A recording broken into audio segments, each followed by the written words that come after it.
People always wonder what happens after you die. No one knows. You know, people pretend to know, but no one knows what happens after you die. But I know what happens to you right after you die. I know what happens directly after you die. You are found.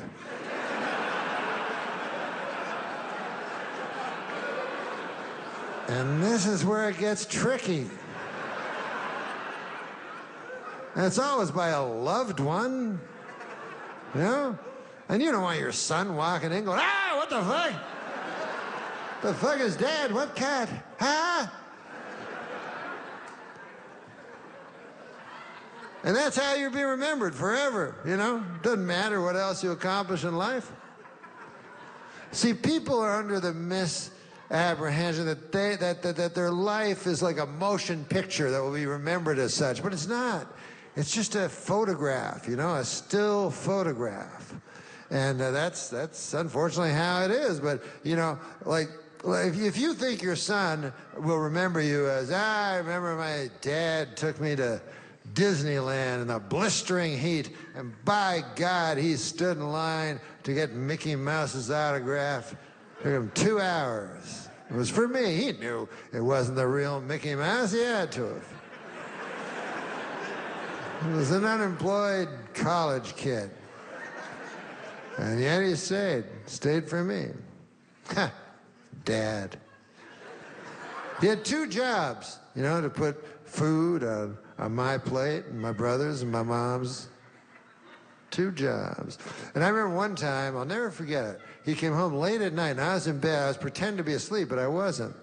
And he came in, and he was very quiet, and he came up to me, and he kissed me on that area between my forehead and the bridge of my nose. He kissed me right there, and he said quietly, so as not to wake me, I love you, son. And then he left.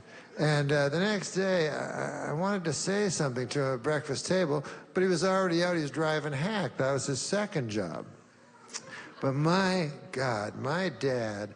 Anyways, they don't remember that at all. All they remember is, you know, because...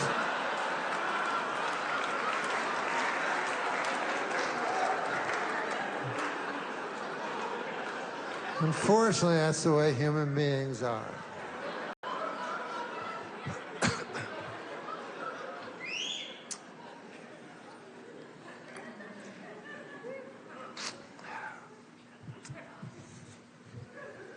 I think if I were to do it, I don't think I ever would. But you never know. You can't predict the future. I could wake up one day and go, I want to have one of them orgasms. That's 3 over 2 times as strong as the... I knew that advanced math degree was going to come in handy sometime. I just did not know when. This is what I would do if it ever happened to me. I would disguise it so it looked like an actual suicide. Because then, when I was found, my son wouldn't go, ah! He'd go, oh, mysterious. Dad's a mysterious guy. It's going to be a pretty cool story from here on in.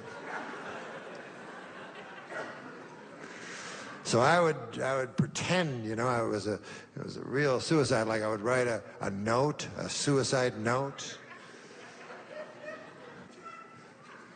Do you think this would be funny, just as a practical joke, if you just wrote a suicide note and just blamed some random guy?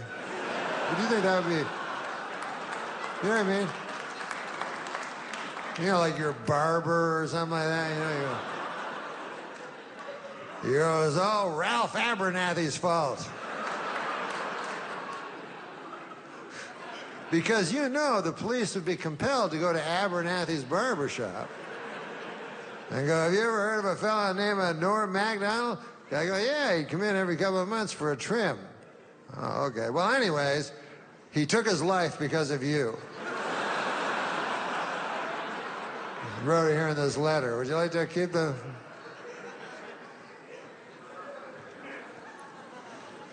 And then Ralph Abernathy would have to spend the rest of his life walking down.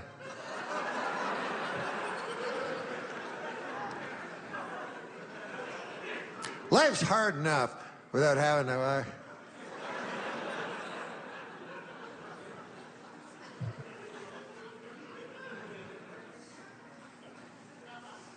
That's not a good practical joke. I should never have framed that as a good practical joke, because it's probably the worst practical joke. You know, it's the kind of practical joke gets you raped by the devil for all of time.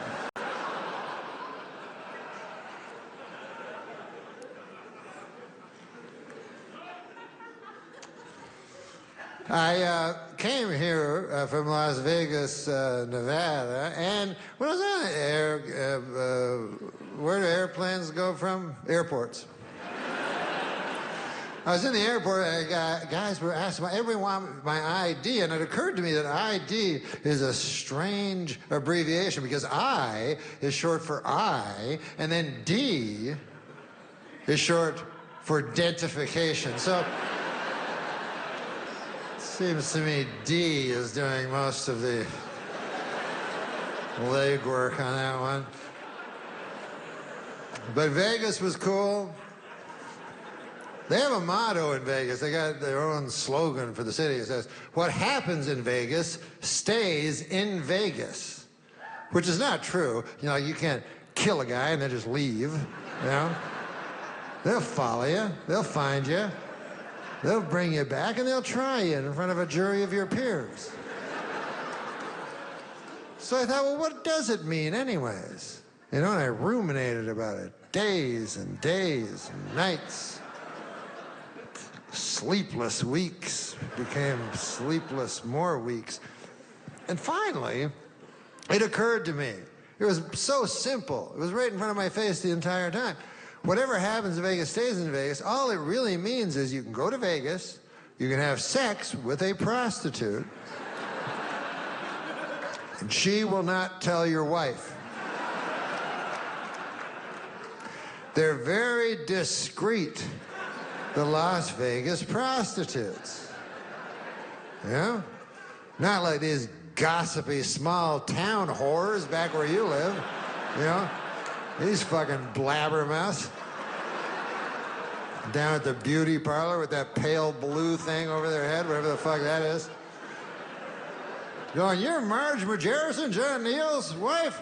Well, by God, I took a shit on him last night. In exchange for cash. Nice fella.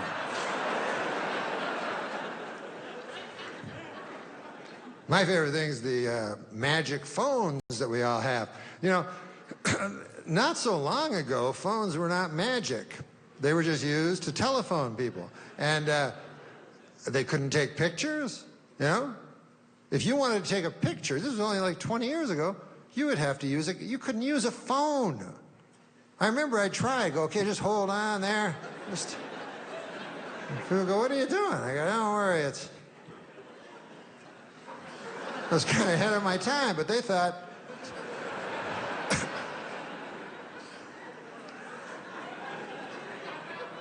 No, you had to use a camera, and then you would put film in the camera, and then you would go to a photomat. It was wonderful, and you'd give it to this old man, and he'd go behind some beads and stuff, you know?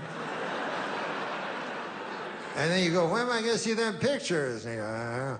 And then you go, "I'll phone you every couple of weeks. How'd that be?" And then one day you got the news. Your pictures were ready. And so you brought your whole family, and you all showed up, and you got that envelope. It was wonderful. And you opened that seal, you know, and then there were the pictures, a whole handful. Like you go, "Hey, look at this. It's a picture of Aunt Ida, but her eyes are red like the devil." Maybe Aunt Ida's the devil. "Hey, look at this. It's a picture of my dog, but I put a hat and glasses on it so it looked like a person." Still looks kind of like a dog a little bit. "Hey, look, it's a picture of you, but look at your jacket and your hair. Ah! Look at the way you used to dress. Ah! Remember that hair? So you needed that time for the picture to make any sense or have any resonance. You know, nowadays you go, hey, would you like to see a picture of you standing right where you are 1 second ago? I got one here. Your hair is identical. Guess it would be, huh?